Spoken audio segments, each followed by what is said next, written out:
Official lang sumagot ang former Unified Bantamweight Champion Junto Nakatani sa inalok ng Saudi promotion na kung saan ay magkaroon pa muli ng isa pang laban sa Saudi Arabia. Itong si Nakatani bago may kasa ang mega fight kontra Inoue. Kung maalala noong nakaraan ay nagpalabas ng statement ang tagapagsalita nitong si Turki Al-Sheikh na kung saan ay ayon pa sa nasabing statement na kailangan pa muling lumaban ng isang beses nitong si Nakatani sa Saudi Arabia bago tuluyang may kasa ang laban sa kababayan nitong si Inoue. Marahil ang ini-imply dito ng Saudi promotion ay sa naging huling laban nitong si Nakatani na kung saan ay hindi po naging maimpresibo. At dahil sa nasabing laban ay nawala yung hype na may kasang laban sa dalawang fighters. Well, mula po sa atin nakuha ang source, may kalakihan ang ikinakasang mega fight ng dalawang fighters na kung saan ay aabot ng humigit kumulang $30 million.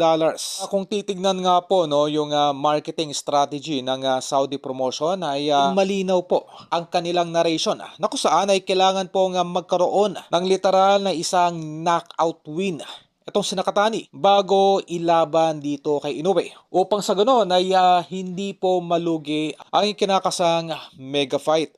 At ito ay naghahanap din ng isang exciting fighter ang Saudi promotion upang ipangtapat dito kay Nakatani. Ay noong taong 2020 ay sikat po internationally itong ating kababayan.